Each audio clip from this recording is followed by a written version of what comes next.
트렌드는 너의 문화놀이터 체크아웃! 무인도에 비행기가 추락했다. 941생으로 살아남은 어린 소년들. 이들은 무인도에서 생존하기 위해 질서를 세우고 카리스마 있는 렐프라는 소년을 지도자로 선출했다. 몇 주 후 이들은 기적적으로 구출됐는데 과연 소년들은 모두 무사했을까?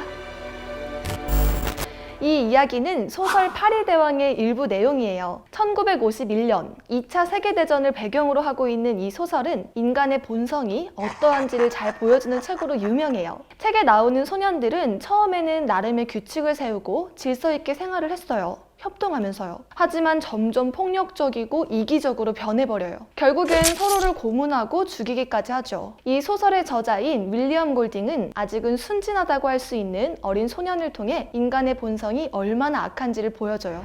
거기다가 버릿꿀을 만들듯 인간은 악을 낳는다는 유명한 말을 남기죠. 이 소설의 영향 때문인지는 모르지만 인간의 본성을 악하게 보는 견해가 조금 더 설득력 있게 다가와요. 더구나 요즘처럼 매일 쏟아지는 끔찍한 사건들을 뉴스를 통해 보다 보면 인간의 본성은 선하다 이렇게 보기는 조금 어려운 것 같아요.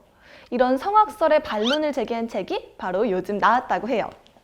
짜잔! 이 휴먼카인드라는 책인데요.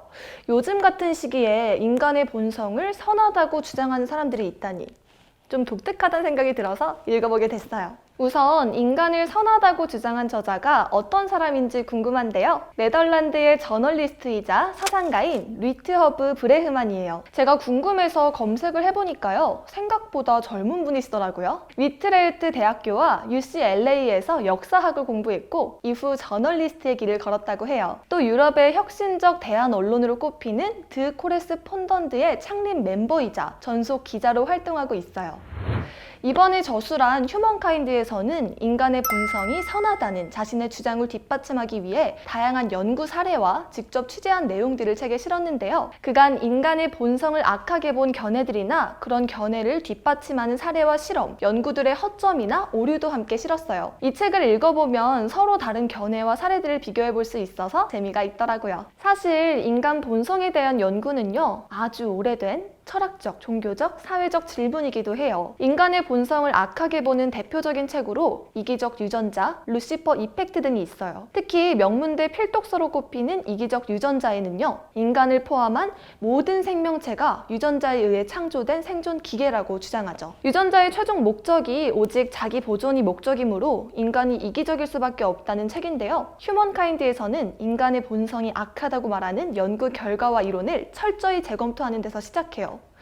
인간의 어두운 모습과 폭력성을 증명해낸 듯한 실험과 사건의 오류와 모순이 있다면서요. 그 중에 하나가 필립 짐바로도 교수의 스탠포드 교도소 실험이에요. 짐바로도 교수는 18명의 대학생을 각각 교도관과 재수 역할을 맡게 했는데 평범하고 건강했던 청년들이 권위를 상징하는 교도관 제복을 입으면서 괴물로 변해가는 과정을 잘 보여줘요. 이 실험은 일반인도 부정적인 환경에 놓이면 괴물이 될 수 있음을 보여줘서 큰 충격을 주는데요. 하지만 브레흐만은 이 실험에 치명적인 결함이 있다고 말해요. 피험자들이 실험자들의 실험 의도와 목적을 미리 파악해 그에 맞는 행동을 했다는 건데요. 짐바르도가 교도관에게 대상자들에게 무력감을 갖도록 훈련시킬 것을 주문했고 압력을 가했다는 거죠. 또한 실험에 참가한 사람들 중에는 그의 시나리오에 맞춰 행동하지 않으면 보수를 받지 못할까 봐 걱정했다고 해요. 브레흐만은 실험 이후 수십 년 동안 짐바르도의 익살극에 우리 모두가 속아 넘어갔다며 비판해요.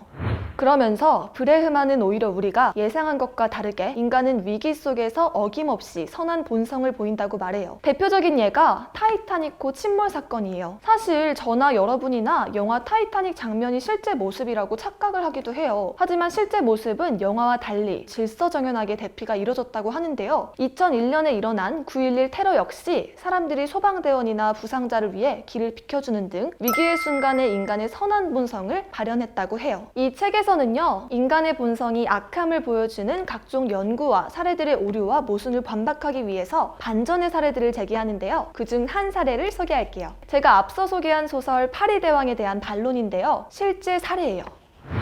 1965년 남태평양 통가의 기숙학교에 다니던 6소년들이 모험을 나섰다가 무인도에 포류하게 돼요. 이들은 15개월 뒤 구조됐어요. 파리대왕 내용과 비슷한 사례인데요. 그런데 구출된 아이들의 모습은 소설과는 전혀 달랐다고 해요. 증언에 따르면 아이들은 코코넛 껍질에 빗물을 모아 아침에 한 모금, 저녁에 한 모금씩 공평하게 나눠서 마셨고 일도 공정하게 나누어서 했다고 해요. 생각보다 규칙적이고 안정적인 생활을 한 셈이죠. 심지어 다친 친구가 생기면 다른 아이들이 그 몫을 대신했다고 해요.